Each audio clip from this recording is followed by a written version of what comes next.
ইচ্ছে না থাকা সত্ত্বেও ফোন ওঠায় সে। আসসালামু আলাইকুম। ওয়ালাইকুম আসসালাম। কি করছো? পড়ছি। জানোই তো, জার্নি করে বাড়ি ফিরলে কি দরকার ছিল আজ পড়তে বসা? ঘুমিয়ে রেস্ট নিতে পারতে।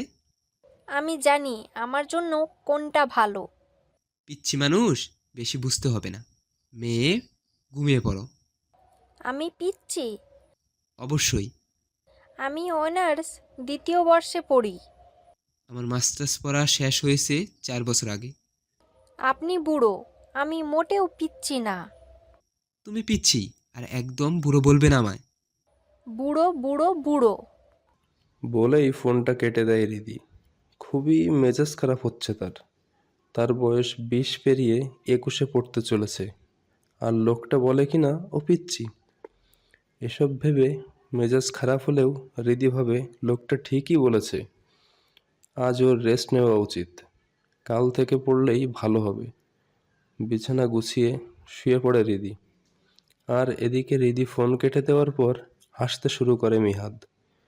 মেয়েটা আসলেই পিচ্চি, এখনো বাচ্চামো যায়নি তার।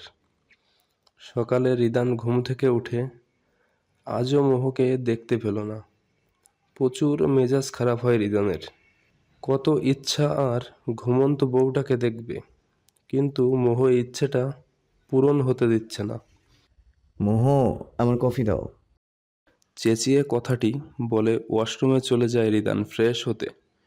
মোহ কফি নিয়ে রুমে এসে দেখে রিদান আয়নার সামনে দাঁড়িয়ে শার্টের বোতাম লাগাচ্ছে। পোশাক দেখে মনে হচ্ছে রিদান অফিসের জন্য রেডি হচ্ছে। আজ অফিসে যাবেন? হুম, এদিকে এসো। মোহ রিদানের কাছে যেতেই রিদান মোহের হাত থেকে কফিটা নিয়ে বলে। শার্টের অবশিষ্ট বোতামগুলো লাগিয়ে দাও। মোহ চুপচাপ বোতামগুলো লাগিয়ে দেয়।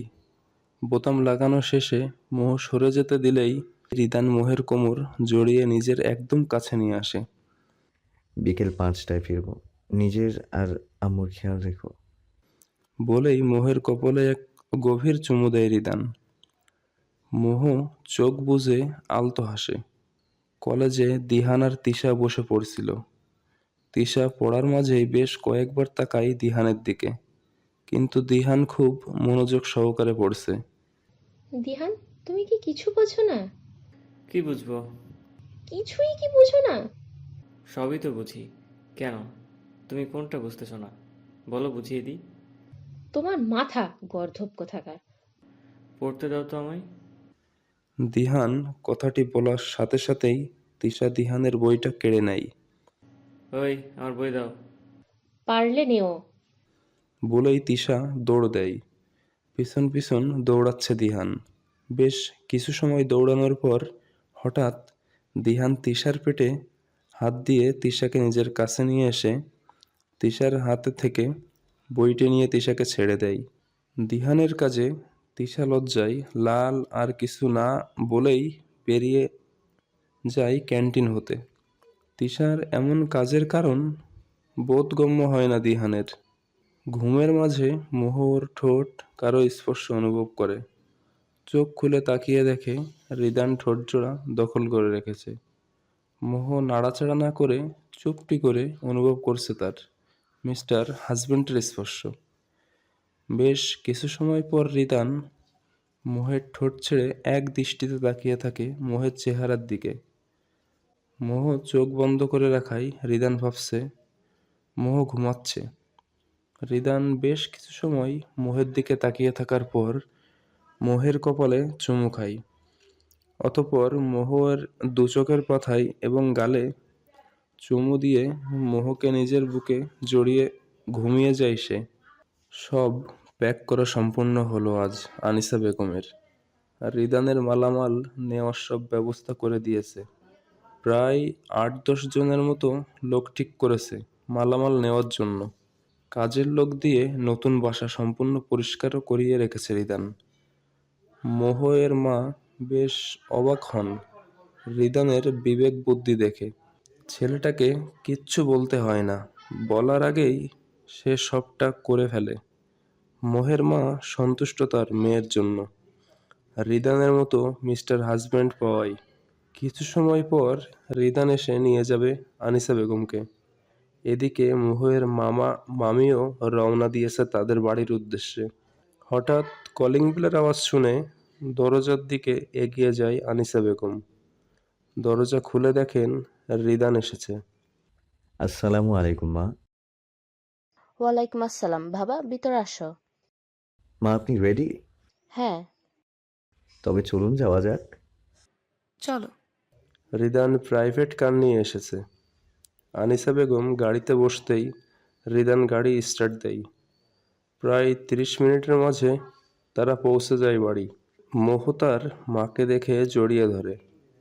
আনিসা বেগমও তার মেয়েকে জড়িয়ে ধরে। অতঃপর তমা বেগম আর রিয়াদ আহসানের সাথে কুশল বিনিময় করে চলে যায় নিজের ফ্ল্যাটে। মোহ আর তার শাশুড়ি রান্না শেষ করে যাবেন আনিসা বেগমের সাহায্যের জন্য।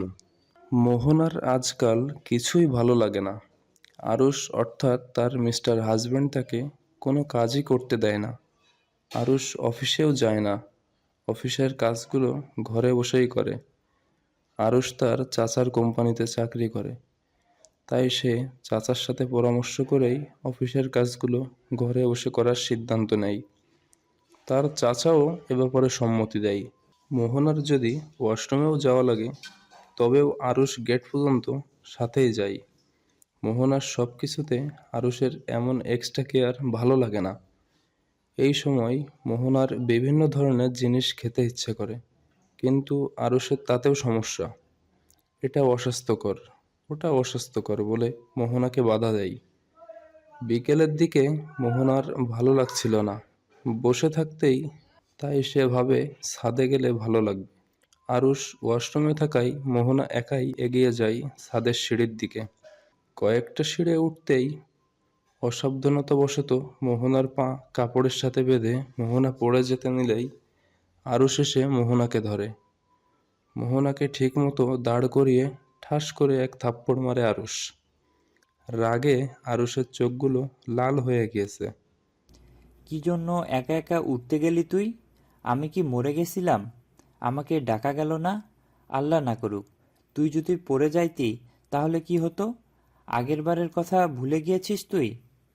আরুষের প্রশ্নের কোনো জবাব নেই মোহনার কাছে। আসলেই ভুল করে ফেলছে সে। মোহনা মাথা নিচু করে কেঁদেই চলছে। আগেরবার আমার ভুলের জন্য আমি বাবা হওয়া থেকে বঞ্চিত হলাম, আবারও কি? আর বলতে পারে না আরুষ, নিজেও কেঁদে দেয় সে।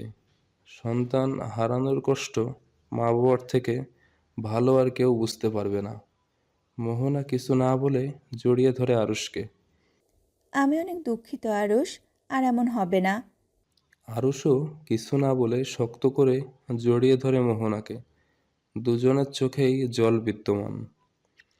দিহান বিবিএ লাস্ট ইয়ারে পড়ছে। মাস্টার্সে পড়ার জন্য সে বিদেশে অ্যাপ্লাই করতে চায়। স্কলারশিপ পেলে সে পাড়ি জমাবে বিদেশের মাটিতে।